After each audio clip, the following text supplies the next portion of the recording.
Assalamualaikum warahmatullahi wabarakatuh. Alhamdulillah wa syukurillah wassalatu wassalamu ala rasulillahi wa ala alihi wa ashabihi wa mawalah wa la hawla wa la quwwata illa billah.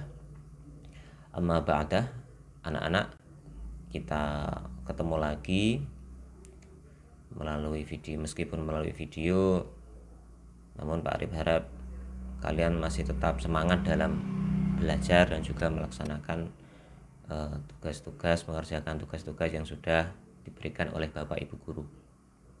Terlebih dahulu, sebelum kita mulai belajar, marilah kita membaca suratul Fatihah.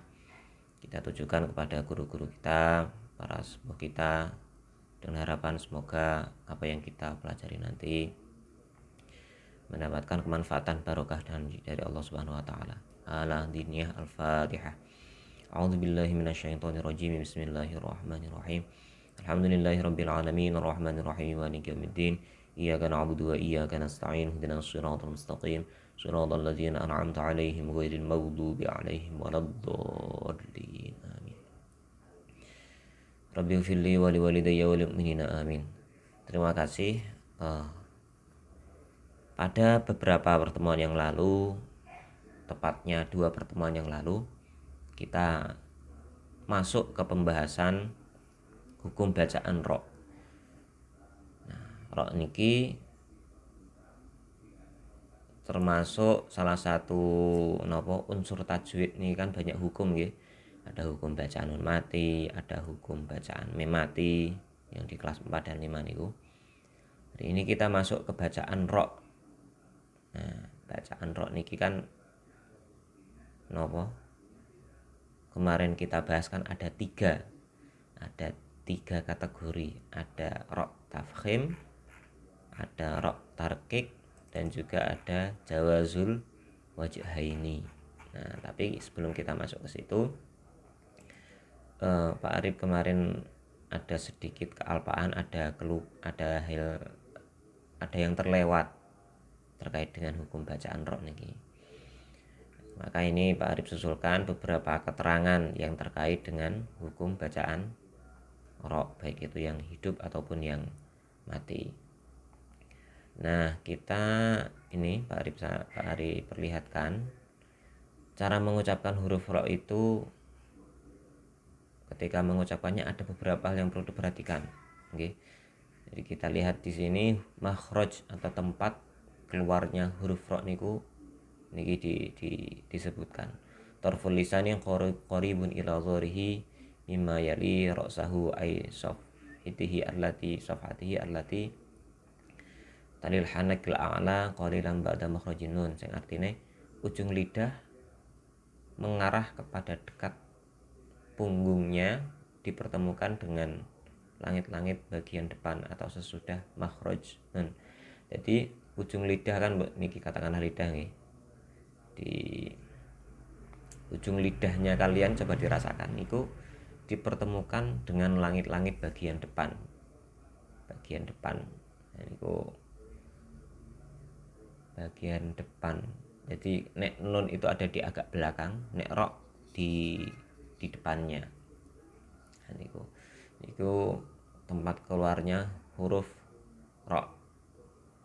Adapun sifatnya, jadi huruf itu masing-masing punya sifat masing-masing nggih. Di sifatul huruf niku kathah, ada istifal, itbaq, ada bainiyah, ada rokhawah, syiddah rokhawah, jahar, hames. Nah, niku itu nanti kalian akan pelajari di jenjang berikutnya. Tapi ini Pak Arif kenalkan bahwa intinya huruf itu selain punya makhraj, tapi itu juga punya sifat.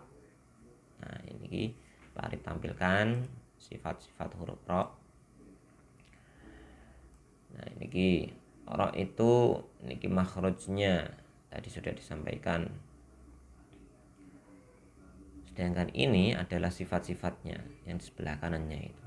Jadi sifat huruf ro itu ketika mengucapkan nafas ditahan, jadi itu jahar, suara tidak tercegah dengan sempurna dan tidak terlepas dengan sempurna. Jadi ketika mengucapkan huruf ro itu ya ora terus ditekan ngono enggak, dan tidak dilepaskan selepasnya terus ro ora ono getarannya juga enggak. Jadi dengan ada penahanannya sedikit dan tidak dilepaskan seluruhnya. Pangkal lidah ini, karena ini kan kalau mengucapkan huruf ro ini kan ujung lidahnya bukan pangkal lidahnya. Pangkal lidah kok tidak bertemu langit-langit, namanya istifal.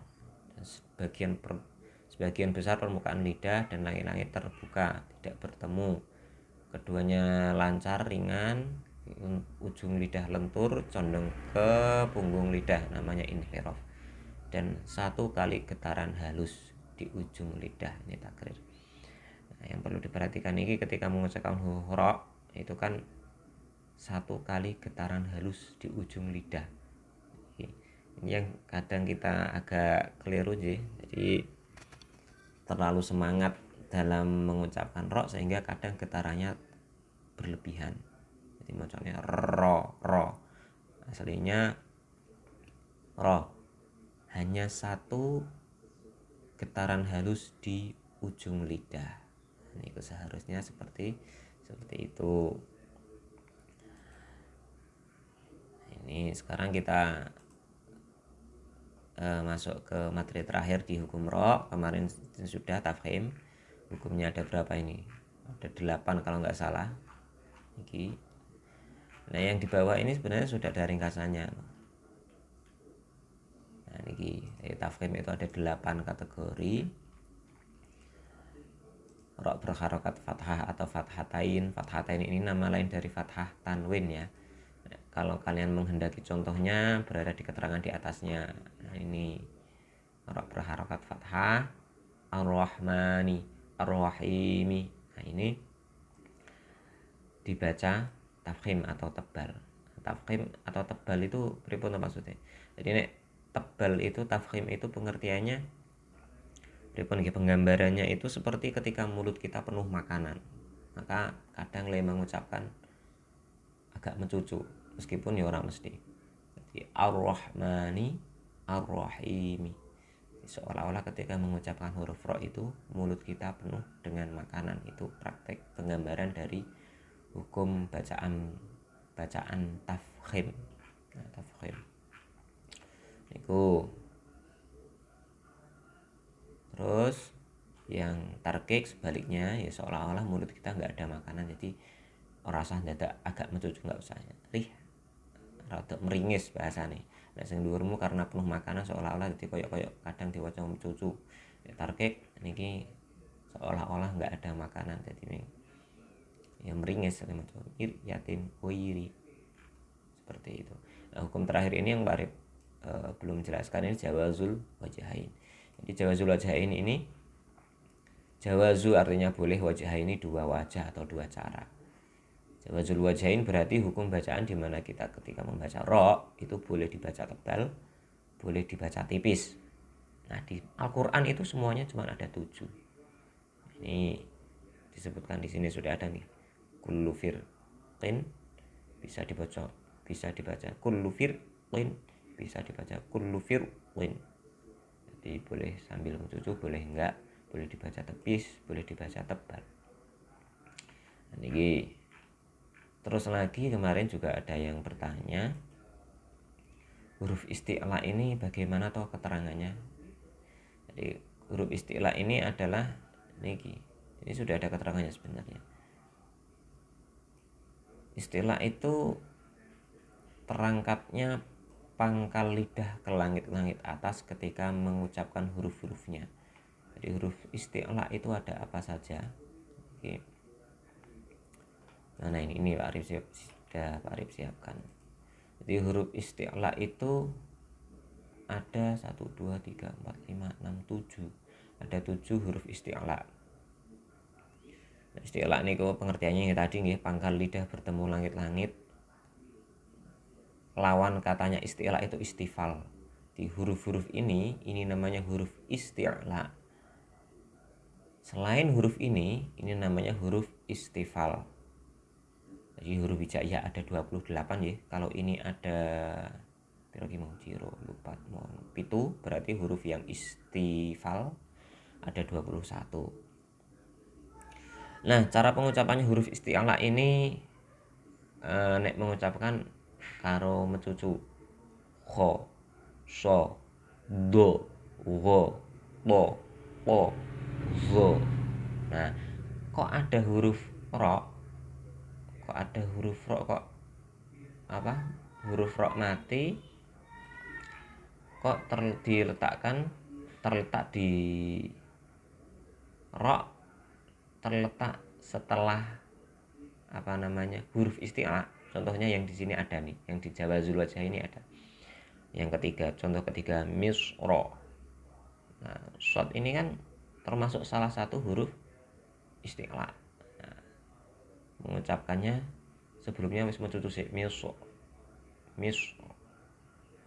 Ini atau contoh yang lain di sini apa ini? Yang tadi huruf isti'la ini. Nah, ini ro mati didahului dengan huruf isti'la yang mati asli isti'la gitu nih. Ainal qit misr. Nah, ini boleh dibaca apa namanya tafkhim, boleh dibaca nek yang ini ya, nek khusus yang ini mau termasuk orang imam. Oh ini termasuk. Jadi ini meskipun termasuk kategori ro tafkhim, tapi ini juga boleh dibaca tarkib. Nah, contoh yang di sini ini harusnya boleh dibaca dua-duanya. Nah ini. Jadi contoh di sini tidak hanya boleh dibaca tafkhim saja, tapi juga boleh dibaca tarkib karena termasuk kategori jawazul wajahain. Itu terkait dengan huruf atau hukum huruf ro. Gitu ya.